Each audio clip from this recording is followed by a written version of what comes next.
Good afternoon on this hot day. My name is Isaac Bleeman, and on behalf of the Center for Jewish Studies, it's my pleasure to welcome you all and to introduce today's speaker.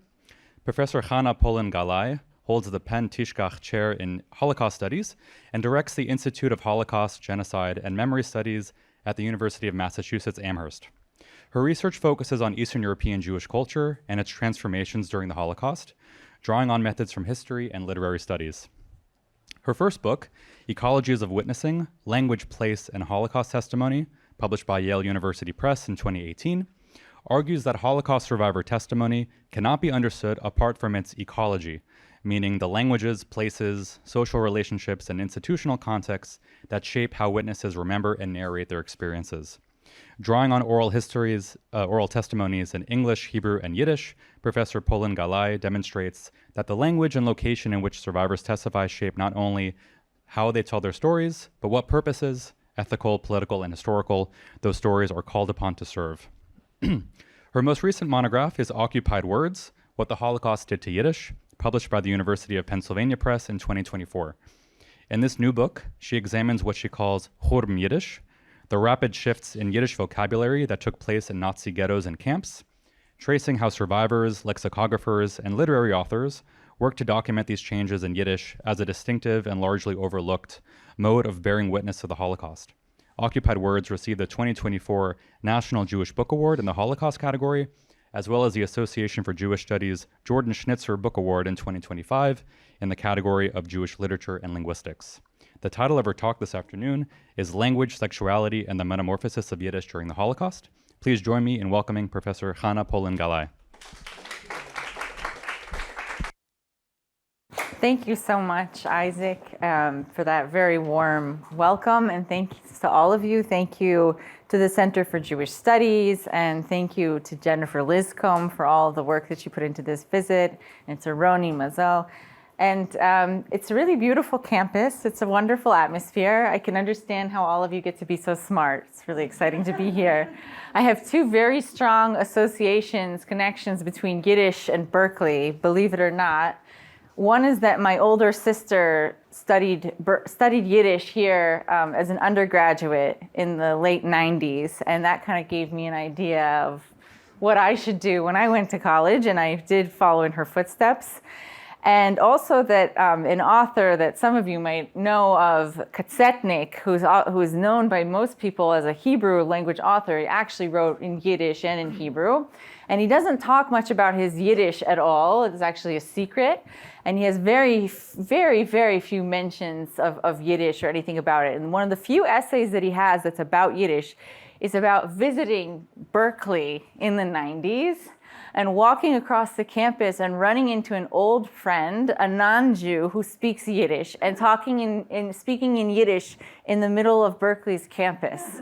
So walking across campus today and speaking a little Yiddish with Isaac, I felt that essay just coming out. We're reliving it. Good, so I'll start. Thank you all for having me. In a reportage piece titled Four Girls, written in the Warsaw Ghetto in July 1942, the athlete and journalist Shmuel Scheinkinder tells of an encounter with four girls working as prostitutes on a Warsaw street corner, all roughly 14 years of age. One of them approaches him. "How about coming with me?" After his initial feelings of disgust and pity, Scheinkinder recognizes first the girl who spoke to him and then all of them. They are children from his pre-war neighborhood whose joyful giggles used to come in through his window every morning.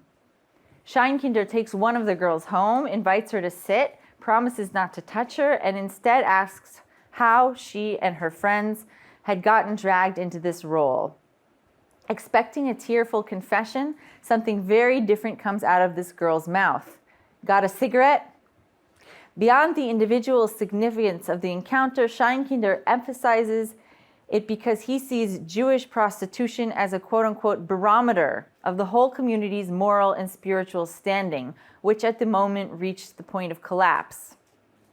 Though the shock of seeing 14-year-old neighbor girls forced into sex work is certainly a result of the unprecedented depravity of the ghetto and the desperation that people found themselves in, the way in which Scheinkinder points to a sexualized woman's body as a symbol of collective Jewish catastrophe, a barometer, would not have been new in the 1940s. In some ways, it seems to echo traditional Jewish symbolism, like the motifs found in the Book of Lamentations, Eicha, among others, many other places, where the downfall of Jerusalem is depicted through the figure of a defiled woman, Bat Yerushalayim, Safku alaych kapayim, kol ovrei derech shalku v'yaniu rosham al Bat Yerushalayim. All who pass your way clap their hands at you, they hiss and wag their head at fair Jerusalem. And you can hear this echoed in the work of Chaim Nachman Bialik, Be'ir Hariga, and the City of Slaughter, and forward into modern Jewish literature as well, that the collapse of the Jewish people is evident through a woman's body. Scheinkinder's testimony thus combines historical reality. Sexual exploitation was no mere literary trope, with symbolic language deeply entrenched in Jewish memory.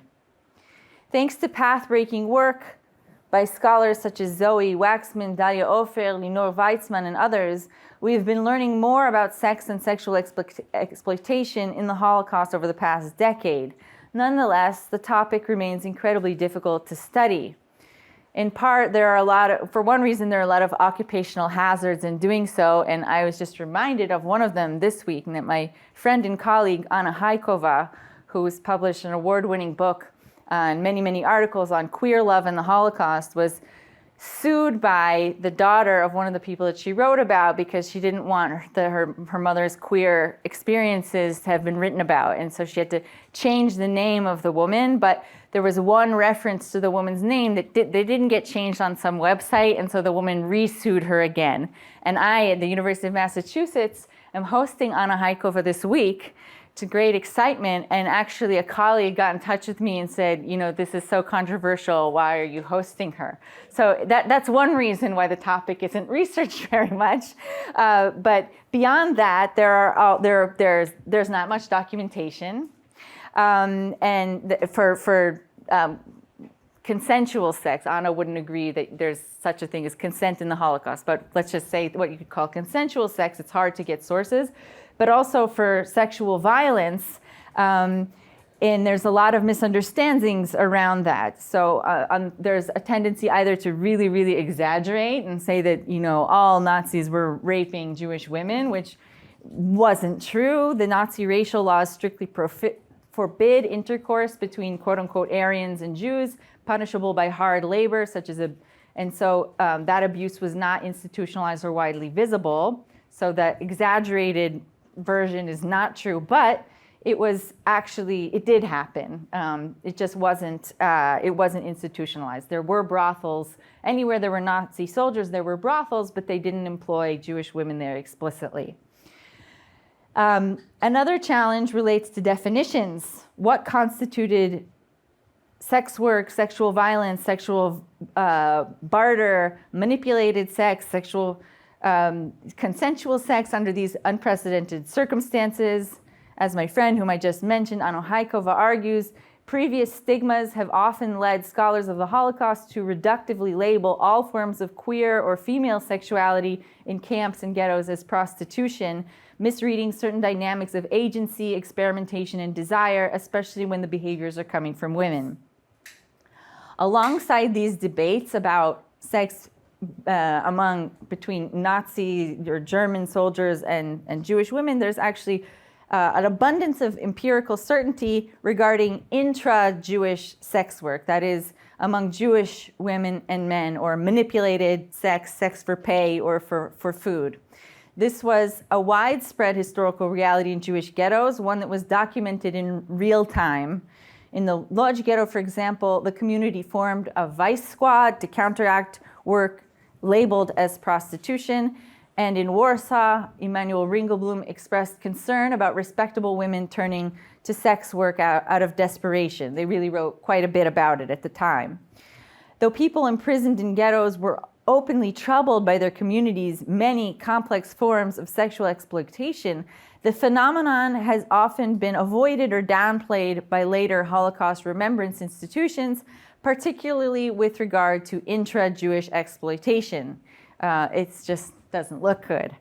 In my talk today, in my book, Occupied Words, I explore the topic of sexuality and sexual violence in the Holocaust through a novel approach, through the study of words, Yiddish words specifically. At first glance, this approach may sound paradoxical, since sex seems to be one of the few important human activities that does not require talking, and Yiddish, often stereotyped as the language of Bubby's nostalgic lullabies, might strike us as an especially odd language through which to study sex. But in fact, I contend Yiddish words can offer us new and highly insightful windows into the daily life mentalities and feelings of Holocaust victims, especially regarding topics that were deemed unseemly after the war, like sex and sexual exploitation. Why? Yiddish was not only one of the most commonly spoken languages among Jewish prisoners, it was also one of the languages most drastically impacted by the Holocaust. Roughly 45% of the world's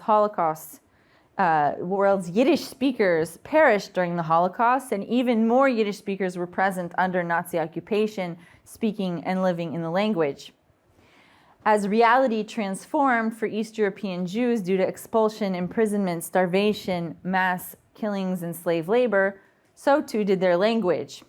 Words raced to keep up with a number of unprecedented events, institutions, practices, occupations, and phenomena they were forced to describe. As one estimate made by the historian and philologist Nachman Blumenthal, approximately 3,000 words were either added to the Yiddish language or they changed in meaning so drastically that they became like new words, adding up to a sociolect that we may call Khurbn Yiddish or Holocaust Yiddish. Each of these neologisms in Khurbn Yiddish and Holocaust Yiddish emerged as the result of many different people talking, listening, and thinking.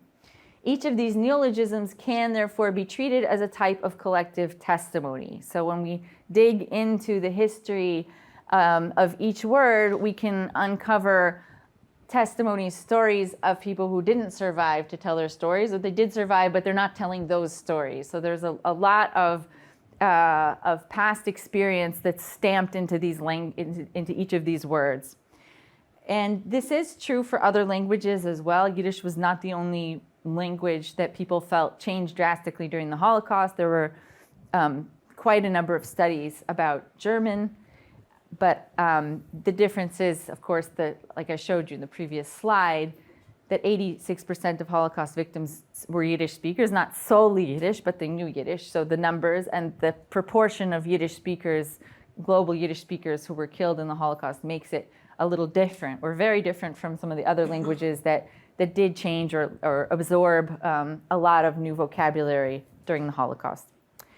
The idea of studying Yiddish words as a window into Holocaust experience is not my idea. It was one that people proposed and acted upon both during and immediately after the Holocaust.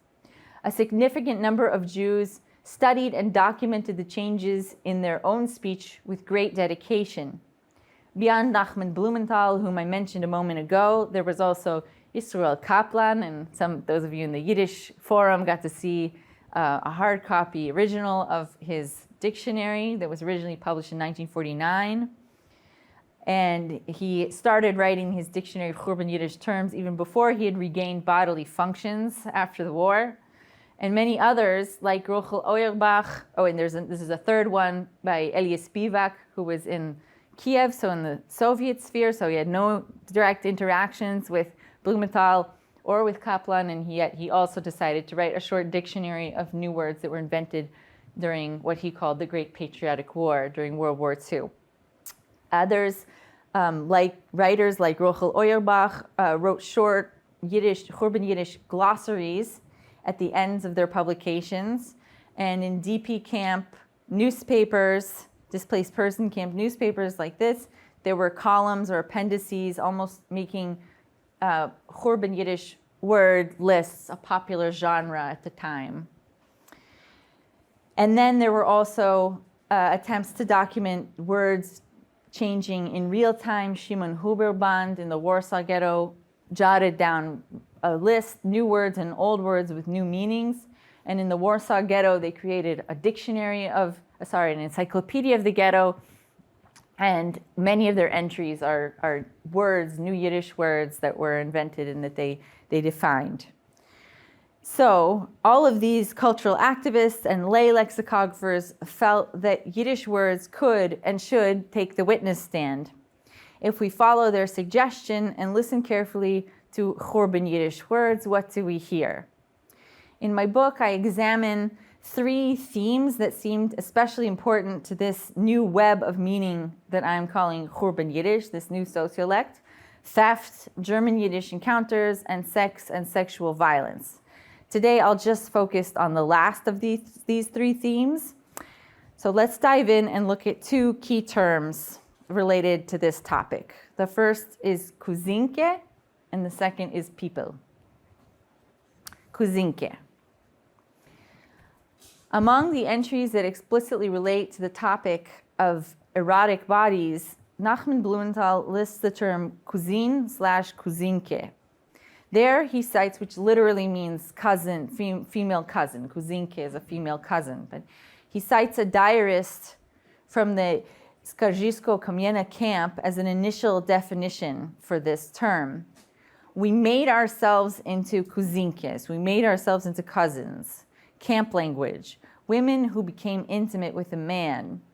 When I first read this, the gloss, it surprised me because I thought that kuzinke would relate to this phenomenon, this practice that was called camp families, which was a way of reformulating kinship when people had lost their biological kin. So they came to a camp and they wanted closeness, they wanted support, so people created what scholars later called camp families. So I had initially thought that a kuzinke would relate to a camp family, but no, it's actually this form of sexual barter. As Blumenthal's gloss goes on, he offers numerous citations from the work of the Yiddish novelist Mordechai Striegler. Striegler, 24 at the time of liberation, sat down soon after the war to pen a 6-part series of historical novels called Ausgebrannte Licht, Extinguished Candles, which partially parallels his own life story. In the 3rd book of this series, Werk C, Work Camp C, Striegler dedicates a whole chapter to the origin and social repercussions of the term kuzinke. Importantly, Werk C, Work Camp C, is based on Striegler's experiences in the Skarżysko-Kamienna camp, the same camp that Blumenthal cites a nonfiction diary discussing the term. So this geographic overlap between the 2 sources, the diary and the novel, suggests that there is likely historical basis to Striegler's treatment of the term. Striegler tells that in the Skarżysko-Kamienna camp, the men's latrines were situated very close to the women's barracks. Thus, walking to the latrine provided men, at first mostly the camp's Jewish policemen who had more mobility in the camp, the opportunity to strike up intimate relationships with women from that barrack. Following such rendezvous, the women who had seemingly slept with the policemen would then suddenly appear before the camp public with additional food, clothing, and special privileges. Initially, these affairs were a source of gossip and shame. But then, according to Striegler, something changed. A policeman named Moniek, who had been receiving smuggled goods and cash from his wife outside the camp, was spotted spending a great deal of time with a young woman prisoner in the camp who appeared to be benefiting from the items sent by Moniek's wife. The whole camp was scandalized. Standing before a crowd of camp women, Moniek blurted out a cover story. "What are you snickering over your shoulders for, idiotkes, idiot girls? This is a kuzinke of mine."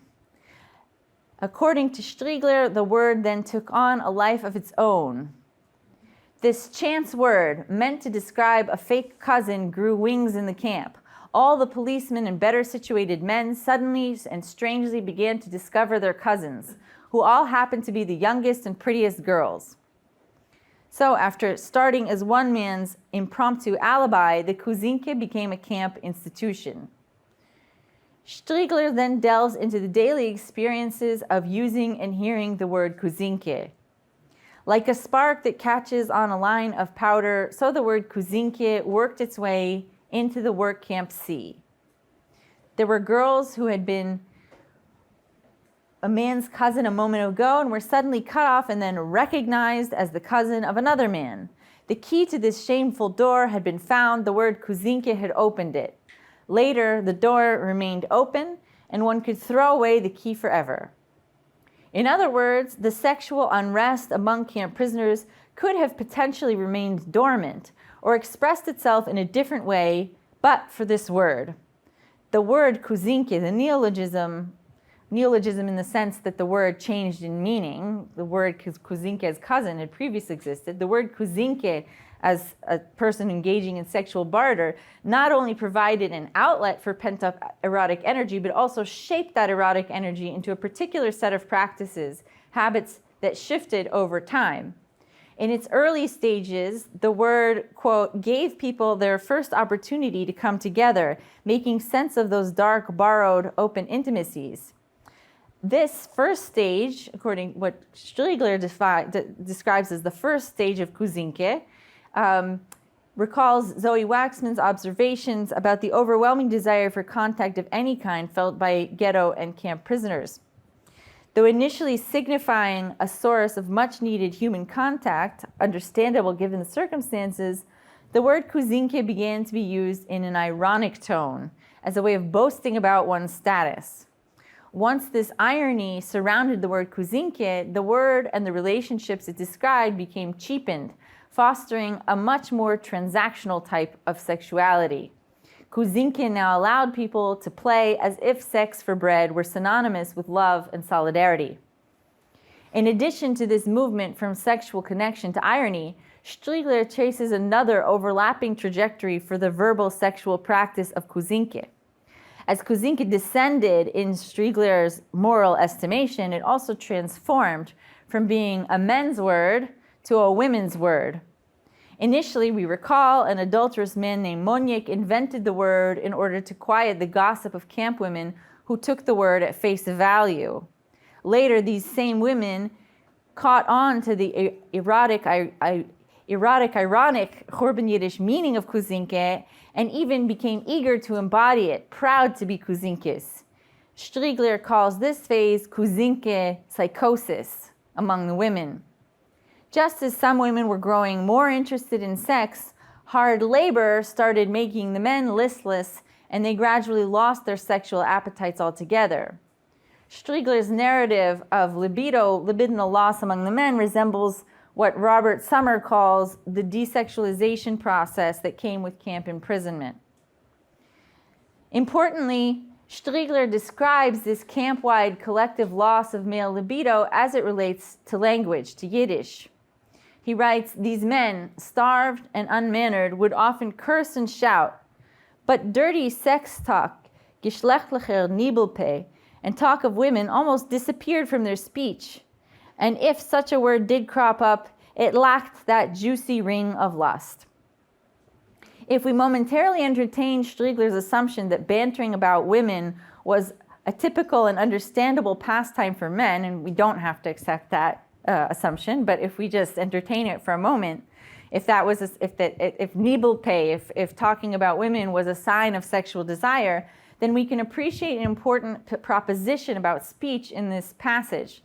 Physical weakness and immobility thwarted people's capacities to connect with one another through both sex and through words. Slave labor led to loss of libido, which in turn took the fun out of talking. In Striegler's semi-fictional account, captivating on the level of narrative, it's very hard to untangle his condescension towards women, typical of his era, from his vital insights about the experiences of language and sexuality. He leaves us with a lot of questions unanswered. Did the term Kuzinke become cheapened in his perception simply because it somehow gave women erotic agency, a chance to recreate public sexual identities for themselves? He talks about how when women got into the term Kuzinke, they started wearing too much lipstick, for example.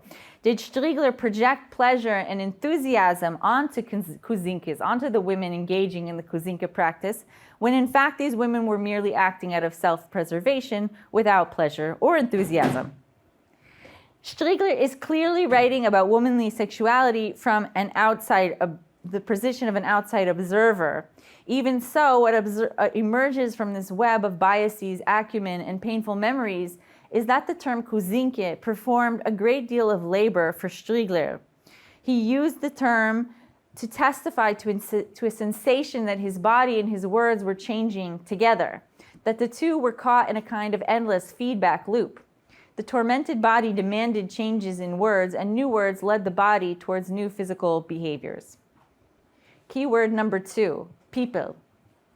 There is perhaps no word that fascinated, puzzled, and disgusted Khurbn Yiddish glossarists and authors and witnesses more than the word people. It seems likely that the word derived from a rare German regionalism, people, which can mean small boy or penis. However, most Yiddish speakers, at least according to what I found, appeared to have been completely unaware of this rare German expression and understood people as a Yiddish-sized or diminutive form of the word Puppe, doll in German. Puppe, the German word, also appears in Holocaust writings as the name for a female prostitute, with Puppenhaus, dollhouse, as a brothel employing women. So we can understand how Yiddish speakers assumed that people came from Puppe, from doll. Indicative of this assumed connection between the German Puppe and the Khurbn Yiddish people, between female dolls / prostitutes and males forced into prostitution, some recorded the term as Puppe in Khurbn Yiddish, so overcorrecting or false correcting themselves and making it into what they thought would be right. So people turning into Puppe, combining the word doll in it. Thus, in parallel to the word's hybrid linguistic status as a Yiddishized German word, the term people Puppe represents a person of hybrid gender status, a boy deemed effeminate who became the servant and sexual pet of a male superior in the camps. Contemporary historian Robert Summer, and there's actually a new book that's on its way out from Oxford University Press that has like 4 chapters on the people, but it's not out just yet. So there's a lot of new research on it right now. Contemporary historian Robert Summer describes the people dynamic well. Sex, as well as sexual identity, marked a prisoner's social position in the camp. Prisoners who climbed the ladder inside the inner hierarchy of the camp demonstrated their higher position through their regained sexuality. But because most prisoners were desexualized, there was a request for prisoners who were able to live out sexuality for those who were likewise able to maintain a mostly feminine sexual identity. The sexual body became important capital. It could be traded for food, clothes, and/or protection. In sum, the people was simultaneously the object of prisoners' pity as a victim of sexual exploitation, as well as their envy as someone who could use sexual capital for survival. So about the word. Nachman Blumenthal presents examples of the term from a range of testimonies. He cites one witness calling the people an open secret in camp society. Another Khurbn Yiddish lexicographer, Yisrael Kaplan, defines the term at length. Capos in the Auschwitz Academy, the quotation marks, the scare quotes are important, they're all over the place here, used to pick out individuals, each according to his custom and his style. Most of the time it was from the younger crowd who had spent their early years without the supervision of parents, trained in Auschwitz and raised there. Some of them became the personal servants of SS men and were exploited by these masters for their basest pleasures. These young children sadly never knew that they had been denied a normal life. On the contrary, they used to be proud of their rank, to be a people, a kind of yacht, a fella that was very popular in the camps. And those of us in the Yiddish forum got a little taste of what Yisrael Kaplan normally sounds like. For everyone else, he's very, very funny. He edited his Holocaust Yiddish dictionary to make it quick-paced, to make it witty, and this is not funny. So there is irony, right? We saw all the ironic quotation marks, but he really drops his humorous persona here. So that it's really an aperture in the way that he presents his history of language. This term is different. As an exception and an interruption, the term punctures Kaplan's persona of witty camp tour guide. And in a similar manner, Mordechai Striegler, whom we heard from quite a bit with regard to Kuzinki, also, he's really tongue-tied when he's talking about people. He doesn't have a whole chapter, he doesn't have a whole narrative with different stages. It's hard for him to talk about. There's a lot of ellipses. So why is this term so different from other Khurbn Yiddish terms? Certainly the fact that this term relates to child exploitation rather than a borderline consensual love affair between adults could have rendered people more frightening to these lexicographers than the Kuzinke. Similarly, the notion that this practice stunted intergenerational links, making aggressive non-Jewish overseers into surrogate parents for Jewish boys, could have also made it exceptionally painful.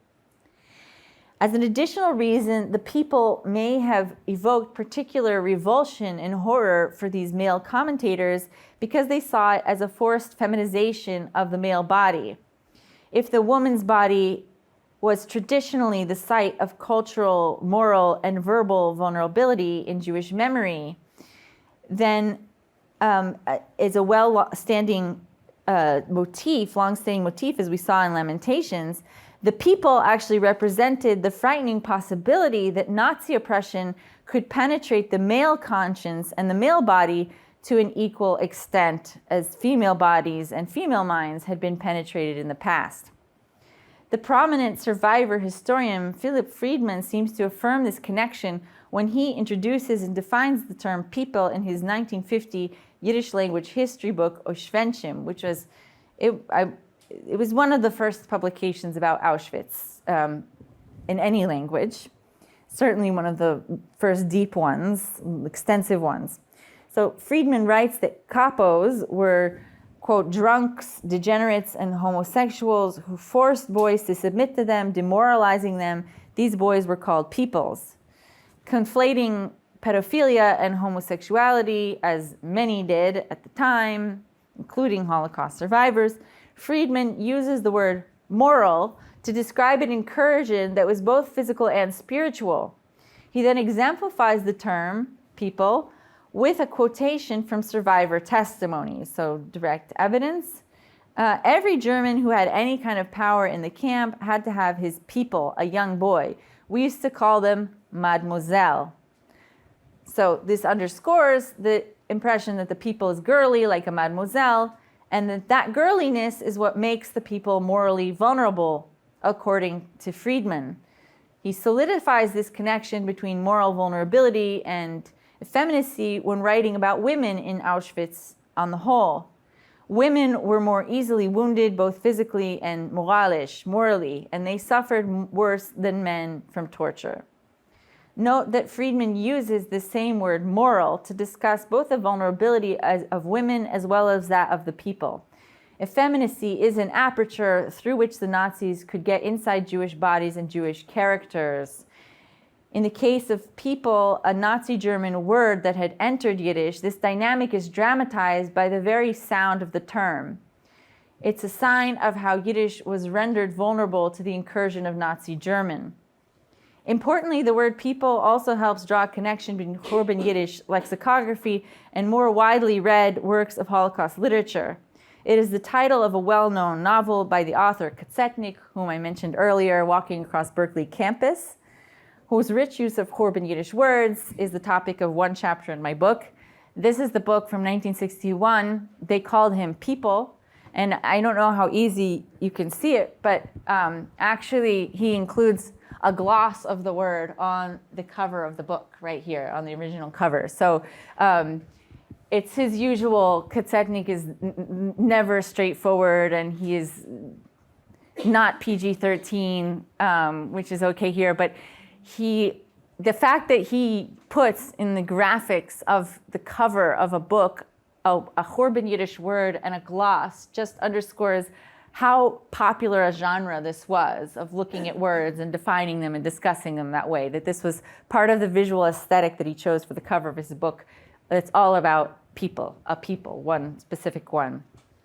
And I won't go into this here, but this was published in Hebrew, and he never published the Yiddish version of it. He hid the Yiddish version. It's with a certain researcher in Jerusalem who refused to show it to me even for money. But anyway, so that no one else would write about it, so he could take it to the grave.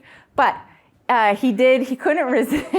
I'm not kidding you. Okay, he should live to be 120. He won't let me look at it. But there are exact chapters in Yiddish, exact word for word, it parallels in Yiddish that he published like 2 months after the book came out in Hebrew. So he wrote it in Yiddish and then somebody helped him, or he translated it into Hebrew. It's quite clear. Anyhow, but even more so for those who are not Katsetnik aficionados, as not many people are, the word also appears in Elie Wiesel's Night. Most people have read this, right? Yeah, it sort of surprises some people.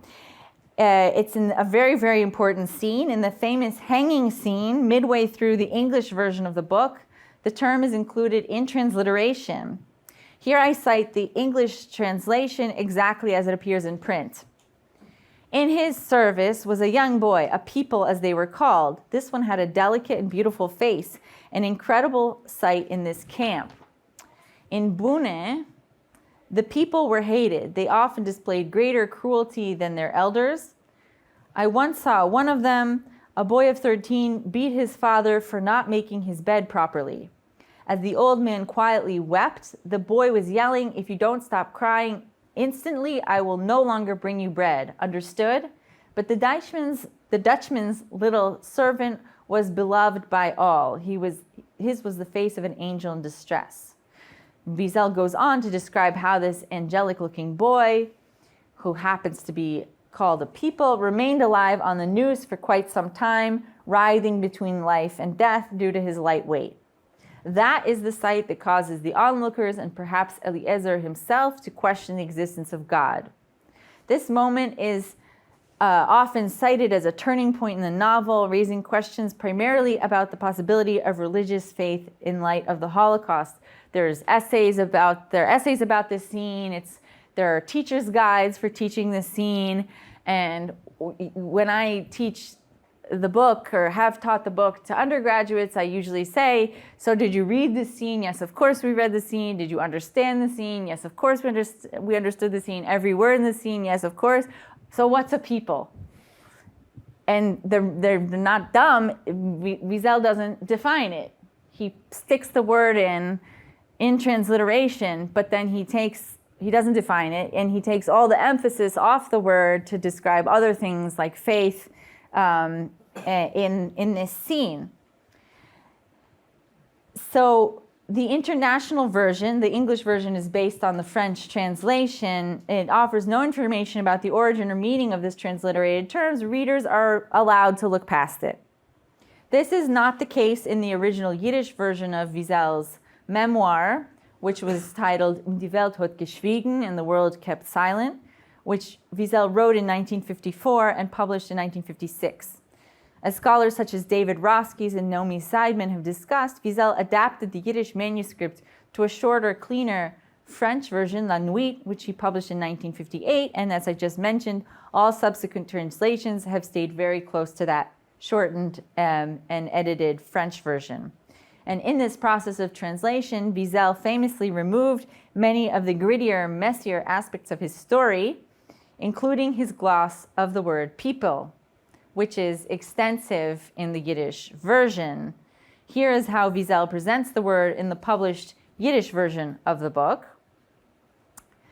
So it's under the column, "And the world kept silent." And he, the head capo, had a people, a small boy, as his servant. The boy was 12 years old. He had black hair and a delicate face, a face that was in disharmony with the camp environment. In Buna, we had a lot of these children, or peoples as they were called. They used to serve the capos or block elders who gave them practical lessons in homosexualism. And he goes on for another page or so. Wiesel then continues to offer examples of peoples in the camp. In this Yiddish version, Wiesel defines the term explicitly, graphically, and thus forces the reader to think as much about sexual violence as about faith when encountering this scene. When the sexual body takes up so much space on the page, the text disables the cathartic possibilities that are often the focus of discussion when reading the international version. The Yiddish narrator's judgment of the peoples gives rise to another complexity. Here, Wiesel conflates pedophilia with homosexuality, as did Friedman and others that I showed you, and presents homosexuality as an ism, a malignant ideology or illness. Thus, the Yiddish gloss of people also forces the reader to confront the complexity of the Jewish victim telling the story, Elie Wiesel, as a scarred, flawed human embedded in the biases of his historical position. In Yiddish, Wiesel is not the transcendent prophet survivor of the international book Night. In short, when glossing people in Yiddish, Wiesel reveals his own limitations and misjudgments, as well as his anguish. All are part of the truths that he reveals in his Yiddish testimony. Given how much Wiesel changed his text when translating it from Yiddish into French, it's actually surprising that the word people is there at all. Why didn't he just scrub it? The term survives translation in a very peculiar way. It's left on the page but stripped of any meaningful gloss, marked off in italics like a large number of words in the book. Wiesel allows the readers to encounter the term people but also to look past it, which is what most readers seem to do. The word works almost like a dog whistle, inviting those in the know to remember the gritty, truthful language world of Khurbn Yiddish. But for most, people is a reminder of what they cannot know, that much has been lost in translation. In its encrypted form at the center of Night, the English version, the word people is likely the most widely encountered trace of Khurbn Yiddish in Holocaust memory. Its prominence is fitting. The term attests to the very aspects of this language, the sociolect, that many Khurbn Yiddish speakers found most troubling, those that showed violence entering inside their own social spheres, into their own bodies and their own self-perceptions. Oh, showed more examples, okay. To conclude, we can say that on the whole, during the Holocaust, the body occupied Yiddish speech in a way that erupted into a newly carnalized Khurbn Yiddish vocabulary. Beyond the specific terms discussed here, we could also cite some of the many new words and expressions related to nutrition.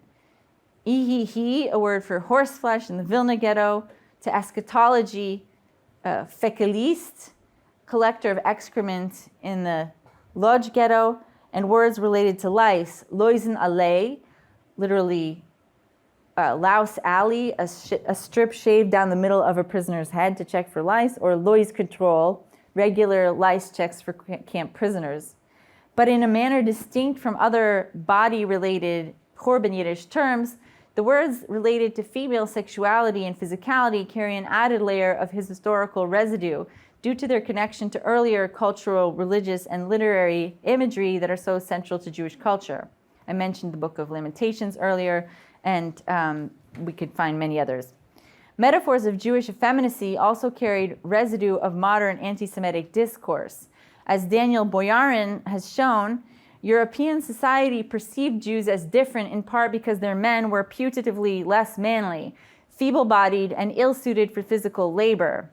Modernized Jews responded to these accusations of unmanliness through political initiatives. Wait, not yet. Thus, the two main ideological revolutions of the long 20th century in which European Jews took part, Zionism and communism, both promised to fix Jewish men, ridding them of the effeminate baggage of religiosity and diasporic disempowerment. This connection between Jewish difference and Jewish effeminacy could have also added weight to images of the effeminate body in Holocaust writings. Making this symbolic cluster even more potent in discussions of Yiddish specifically, another long-standing cultural trope emphasized a connection between women and the Yiddish language, spoken Yiddish especially. The notion of Yiddish, mameloshin, mommy tongue, extended into the 19th and 20th centuries, influencing the ways that both men and women wrote in this language. Near and during the time of the Holocaust, some Yiddishists even held that Jewish sex workers spoke an especially juicy or authentic Yiddish, making their language worthy of recording and exploring aesthetically and intellectually. Thus, motifs of effeminacy and even prostitution also provided a familiar pathway for reflecting on the Yiddish language. Moreover, beyond the context of Jewish culture, Yiddish, and the Holocaust, female imagery has also served as a means of talking about embodiment more generally for men as well as for women. According to modern perceptions, as feminist theorist Elizabeth Gross has pointed out, women are more biological, more corporeal, and more natural than men. Thus, drastic changes in bodily experience, starvation, torture, displacement, and disease among them, could be accessed verbally and intellectually through talk of all matters female. If a woman's body was a means of discussing physicality in general, the image of a defiled woman could capture the experience of people who had been suddenly coerced into constant physical awareness due to starvation, slave labor, and torture. Long-standing habits of talking about the erotic female body created room for reflection upon the physical experience of Holocaust torment. A traditional motif became a tool of witnessing something new, alien, and unprecedented, and intangible cultural motifs amplified the very real, historical, documented, empirical reality of sexual loss and sexual abuse. Khurbn Yiddish glossarists asked us to remember this entanglement, messy though it was. Thank you.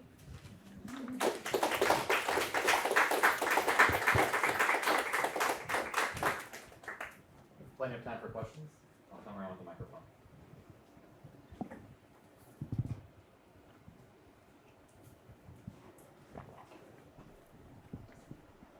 Hi, Hannah. Thank you for that really interesting presentation. I have a question about a comment you made very early in your talk, which I think has to do with your framing in the book. And overall, in terms of thinking of these words as testimony, excuse me, or you use the metaphor of the witness stand. And could you elaborate a little bit more on, excuse me, I have something in my throat. It's okay. Could you elaborate a little bit more on what sort of the richness of that metaphor and how it relates to other questions of Holocaust testimony? Or Yeah, sure. Well, so the word testimony is very flexible, right? I think that sometimes people don't give the word enough credit for all the things that it can mean. You know, testimony in Protestant tradition is different from testimony in Catholic tradition. It's certainly different than testimony in Jewish tradition and in different legal phases. So I see the word as quite flexible and take a lot of, try to go to the core of what testimony means across the board, which is a promise to tell the truth. And in that sense, I think it's a framing, right? You know, this like, sorry if you think I'm being glib, but there are a lot of really dumb discussions that I hear sometimes about different Holocaust texts. Is this a testimony or is it, you know, something else? Well, if the person made a promise to tell the truth with it, an empirical truth or something, then it's a form of testimony, and we can frame it and we can ask certain questions that way. So what do we get if we look at the words as testimony? I think quite a lot in that, for one thing, you know, words don't just pop out of nowhere. They absorb lots of people's conversations and experiences in them, and they archive those conversations. And so people who didn't have the means, either because they didn't live or no one asked them, or they weren't literate enough to tell a story, they can tell their truth through these words that come out. And if you go through and unpack them and open them up like, you know, like a small artifact, like material history almost, you know, when people find a spoon from Auschwitz and they trace all the things that happened around that spoon, words can work the same way. And I think that the framing of testimony is appropriate because that's really how people were treating them in real time and right afterwards. That's why this is Kaplan's list that he wrote down in the hospital. That's why he wrote these words down. That's why people in the ghettos wrote the words down, because they wanted these words to tell a truth. They believed that they could. And it's a different form of testimony, again, just because there's people there. You can speak to the dead through them. You know, you can hear previous conversations, and it's collective. So much of, or for a long, I mean, Isaac knows from the Shoah Foundation, these big, huge testimony projects. A lot of times in American culture, especially, a testimony is conceived of as an individual, right? Sitting alone in a room and telling something, often to a camera or to an interviewer, and you can reconstruct collective identity and collective memory through those individual testimonies, but it takes work. You know, it's not germane to that. Whereas this is automatically collective, because if it weren't a shared word, then it wouldn't be a word. It'd just be, you know, someone's invention. It wouldn't be something that they considered a part of their shared speech at the time. So I guess that's what I mean. Yeah. Thank you. I want to echo the thanks. This is really interesting. One of the things that comes to my mind is, you know, this is a process of transformation of a word that was already current. The Holocaust happened, and the connotations associated with that word changed. So I'd really love to know if you've done any work on what's happened. I know it's a new project, so maybe not. But what's happened to these words since the Holocaust? Have any of them become, you know, forbidden? You would never say it again. I'm sure there are many more words than the two that you showed us today. Yes, 3,000. Yeah. So roughly. Like, are there some words that survived, and if so, in a different form? I mean, I'm really interested in the post-Holocaust metamorphosis. Yeah, I think well, there's a lot of research left for other people to do on that topic, but I mean, most Yiddish speakers in the Holocaust were killed. No, I wasn't saying that like you don't know, but so the words died with them in terms of use. They you know, the memories were survived because the few who survived did write them down, but they weren't encouraged. So that's the first, you know, the first handicap to these words surviving is just the numbers, just that there weren't that many people to keep speaking them. And then there were actually, for those who did survive, Yiddish also didn't do so great, you know. So people, to the extent that people continued to speak any kind of Yiddish after the Holocaust, you know, those possibilities were limited. And then let's say, like, so within Yiddish culture and within Yiddish speakers, a lot of places, a lot of spaces, a lot of publications really discouraged using Khurbn Yiddish words. They were really considered very vulgar, very embarrassing, and people were actively discouraged from this. So I'll repeat a story that people in the Yiddish forum heard, but the great American Yiddish poet Hay Leivik came to the DP camps after the war, and he walked around and he received a hero's welcome from the survivors, and he talked to them, and he sat down and wrote this essay about one Khurbn Yiddish word, katzetler, which was camp prisoner. He said, they're all obsessed with these words. They're using this word. They're so proud of it. They sound like inveterate smokers who are proud of their husky voices with this word. And he says, oh yeah, I get it. Let the victims speak in their own language, but it's ugly. Don't use it. And others who came and heard this and went, ew, stop. So Yiddish, Khurbn Yiddish was really the Yiddish of Yiddish. It was a source of embarrassment, and it was discouraged, and it was also edited. Editors didn't include it in their style for post-war newspapers. Exceptions, though, there were important exceptions. The Yizker Bicher, the memorial books, have a lot of these words. Almost any self-produced survivor literature written will have these words. And so they clearly did survive in survivor memory. One of the ways that I got to this project was through listening to video testimonies created in Yiddish in the 90s. And I heard some of these words, and I was like, what is going on with this? Keep repeating this word. It was like a wink and a nod to the camera. So for survivors, they kept the words alive. But the people like Blumenthal and Kaplan, who really pushed to have these words take an important place in post-war Yiddish culture, they really lost that battle. They were really shut down with it, like actively so. So it's kind of transgressive to talk about it. But as one last note, the words did haunt other languages. Like Roni was pointing out that a Khurbn Yiddish word, organisieren, organize, to steal, is really common in Hebrew. L'argen samim, litargen al samim, to organize drugs for a party. And in Polish, Khurbn Yiddish word, szabrowin, is still common to snatch apples or something from somebody else's house. So they did make their way in these weird translated ways into other languages. But really, to do a thorough study of what happened to them it's a great topic for somebody else to take up. So maybe you. I just wanted to ask you also to expand maybe on what you referred to as the occupational hazards. I don't know, it's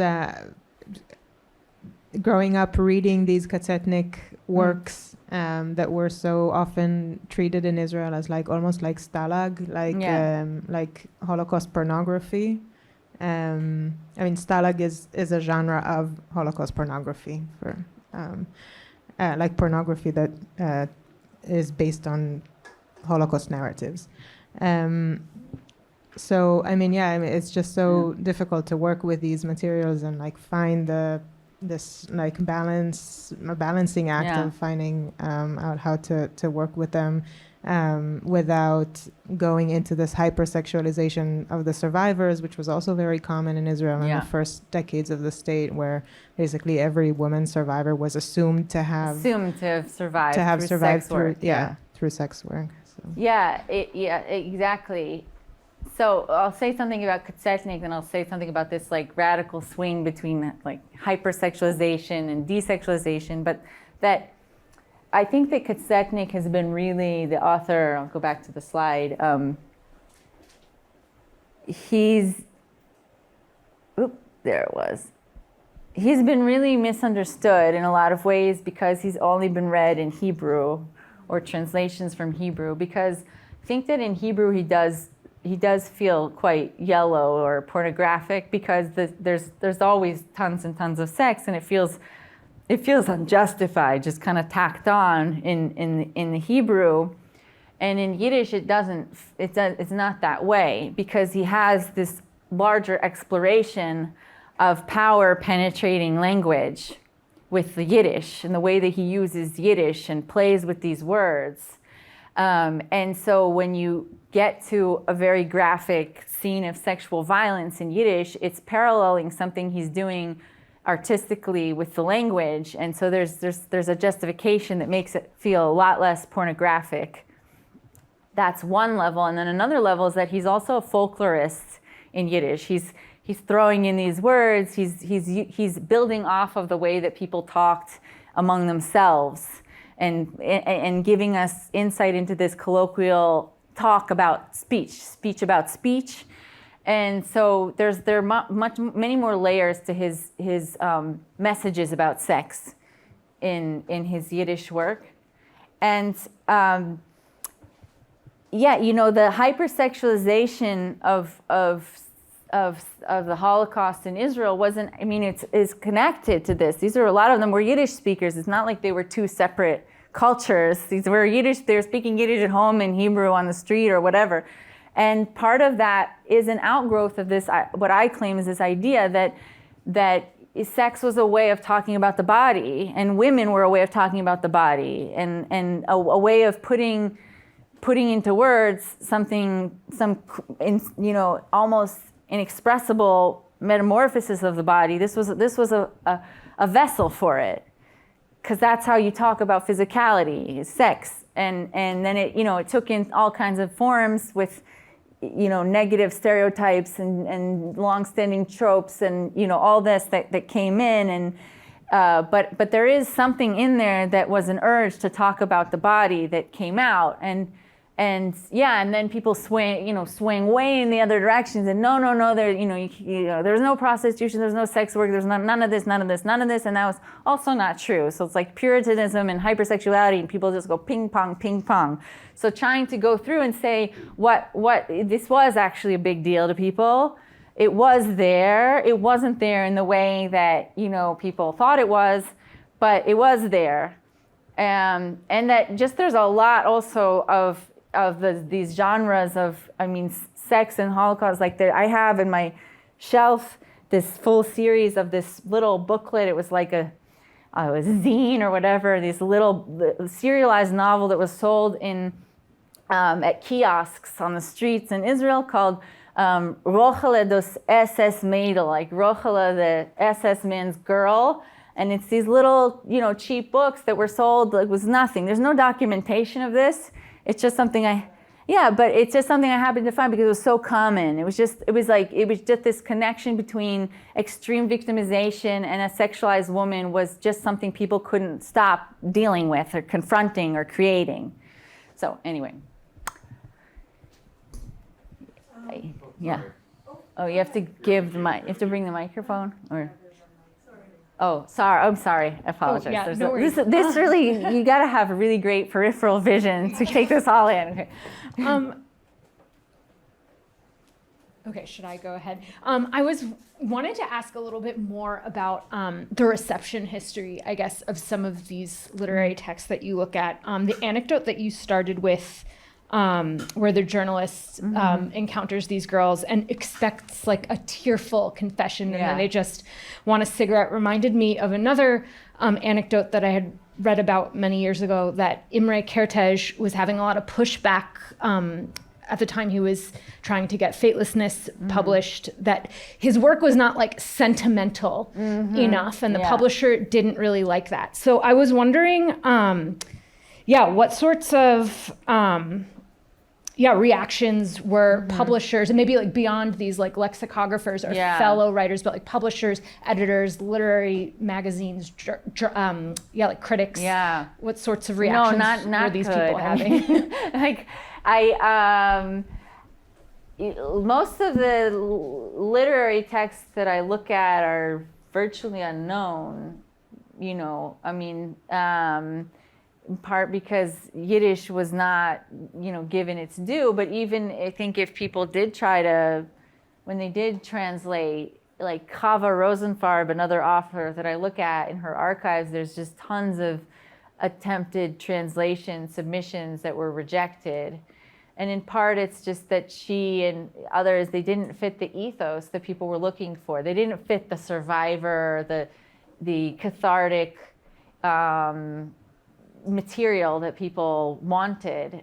And I don't essentialize the Yiddish language. Like there's everything. There's catharsis, there's sentimentality, but on the whole, that people who were very close to the experience and wrote in the language of the experience, they had a grittier feel to it.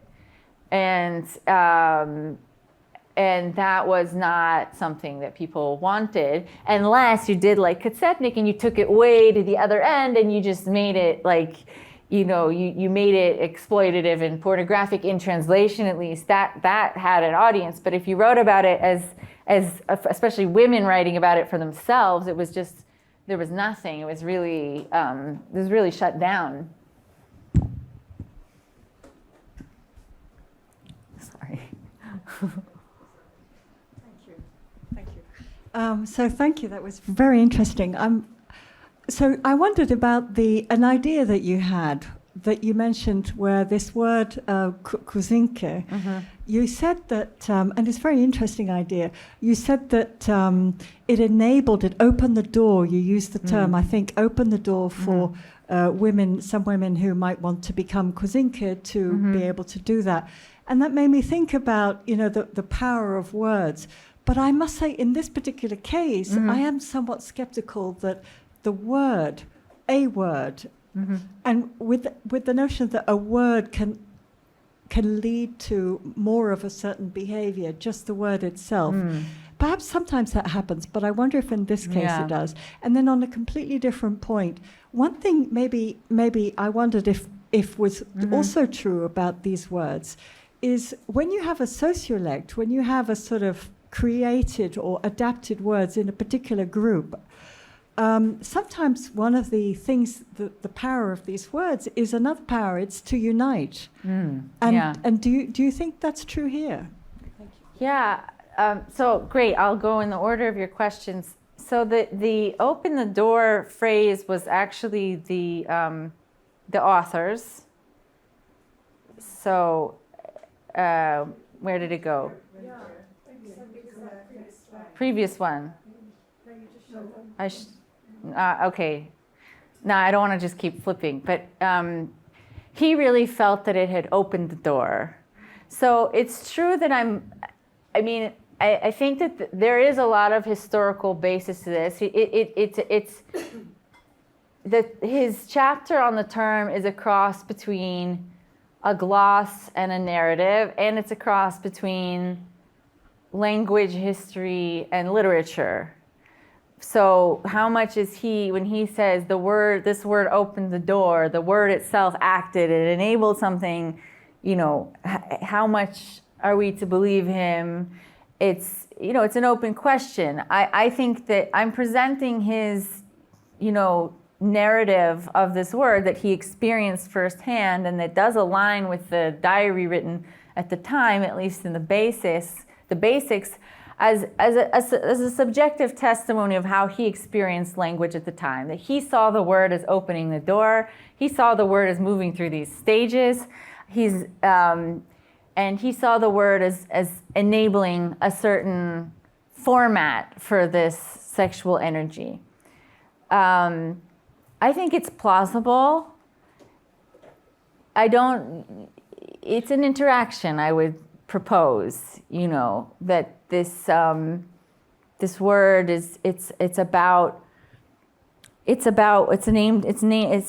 women themselves in this case. It's like and about this practice of pretending someone's your cousin, right? There's a lot that goes into the word that gives it a certain shape. But you're right that it can't be, proven with empirical certainty that this was, the psycholingual dynamic there. That was really his picture of it, which I'm taking with a grain of salt, but I am taking his testimony, I guess. And yes, I think that the words brought people together.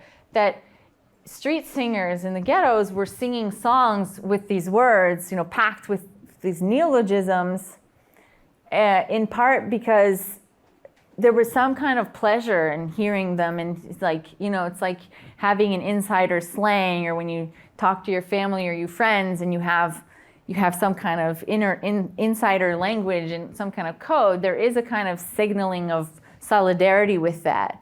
And I do think that there was an element of pleasure in voicing and amplifying and putting a mirror up in front of people's speech and saying, here, we do have this together. We have this network. Certainly in the memory of these terms, it's definitely true that the words are a way of, like, having a meme or a hashtag that connects you to people who are scattered all over the world. And even in the ways that people researched these terms was a form was a way of creating belonging. Like Blumenthal, how did he research these 3,000 words? In part by going through documents, but also he wrote to people. He has letters. He says, what did that word mean? I saw this in your diary. And he creates this network through these words. So they do act in that sense, in an empirical way that we can see. I guess I'm going back for 1 second to the thing with it's occupational hazards of doing like cultural history or intangible history of something of any past, but especially of something that we, no recordings, live recordings, we can't be there. There is quite a bit of inference, in what I'm doing, and I'm taking risks, I think responsibly, in a sense, to also kind of crack open different different avenues of experience and ways of asking about experience that people haven't necessarily with more like top-down cultural histories or institutional histories. I'll take the opportunity to ask a question since it's about this slide, and thank you also for this fantastic and also provocative, disturbing talk. So one, with such rapid lexical change in new words, old words taking on new meanings, I guess one possibility based on the Skuzinki example seems to be that you could, in principle, figure out what the first use of a word was. Like there's an origin story here, and I'm thinking also of the case of the example you mentioned in Yiddish form of, let's call them Jewish celebrities in ghettos and camps taking on, basically becoming common nouns like Linder or other types of. So I'm wondering, was that also a fascination of these lexicographers? Can we trace the origin to a particular point in time or a particular location and figure out when a word was first used?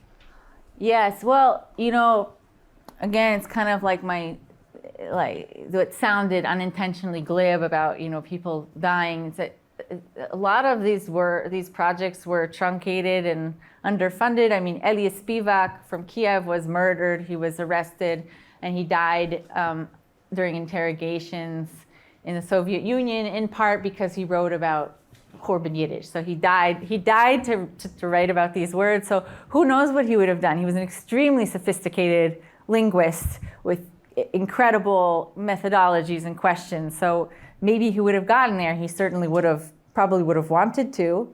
And Blumenthal, he got funding from Yad Vashem to research German words of the Holocaust. He did not receive funding for Yiddish. He gathered bits and pieces from everywhere. He was fired from Yad Vashem, then rehired anyway. So some of these questions are things they probably would have gotten to. But in his introduction, Blumenthal does say, what about the geography question? What about the specificity of one word? How did words travel? He tries to do that, and he has an explanation. He talks about transports, and there points out some examples of words that meant different things, like in different camps, ghettos, like chaper in the Warsaw Ghetto was an assistant thief, and chaper in the Vilna Ghetto was a Lithuanian who grabbed people off the street. So more than one word splitting off into two different neologisms. He wants to, but he didn't get all that far with it. So I wonder. Yeah, I wonder what else could be done with it. I would love to see someone pick that up a little bit more, I think we have time for maybe two more questions. I saw a hand here and one over here. Do you have a question? It was answered. Oh, gee. Well, that takes all the fun out of it for you, doesn't it? I'm still formulating my question, but I keep thinking about methodology and sort of your approach, and it's focusing through language and focusing through very specific words to build sort of a whole narrative around testimony, as opposed to, as what you mentioned before, sort of focusing on a handful of people's testimonies or focusing on a particular camp and the camp experience or something else. So I guess that my question is really sort of, what did your methodology look like in terms of the resources you used and how you built that through words, and what's gained through that sort of very, I would say, digging down so deeply versus that brought like a different approach? Well, the book is divided into three parts because, in part, for this reason that I had this object of research that I knew I had to write about. It was so important to these people, and there were so many of them. I had to write about it, but the question of how was challenging, or it seemed that it could have been answered in multiple ways. So the first third of the book is cultural history, and I have a chapter that's like an overview of experiences of language, experiences of Yiddish in real time. Actually, I wrote that chapter in response to a comment from Amy Kerner. So thank you. And how people thought about language at the time. Where did these ideas of language, as truth, as testimony come from? And then real time quotes, whatever people could say about language at the time. And then 3 chapters on on 3 leading lexicographers and their journeys with language and with the words. So really looking at how they got there, how they researched, how these came together. And then the middle third of the book is about the words, and I like kind of what I did today, where I start with the words and I say, what can I say from them? What kinds of texts can I get? Literary, real time, any kind of discussion of this. What story does it tell? And then the last third is about literary authors who explicitly poeticized or novelized the words. And the 3 are, they're 3 windows onto the object. They don't necessarily all say the exact same thing. My methodology of digging, I don't know, I just kind of ingrained. I was telling Isaac, some people said, well, for your 3rd book, don't dig, just summarize what you've done. But I can't. It's not my thing, I guess. So I think that, look, I think it brings us new questions. I mean, it's great to tell institutional history. It's great to talk about leading figures, to do biography. But trying to get in and see the intangibles and see phenomenology, which was something that they were really interested. They were interested in the phenomenon of their life as it happened and experience, texture of day to day. So I really try to respect that interest that they had and do some kind of reconstruction and exploration as best I can. No. Okay. Okay. Thank you so much. Thank you. Thanks, everyone.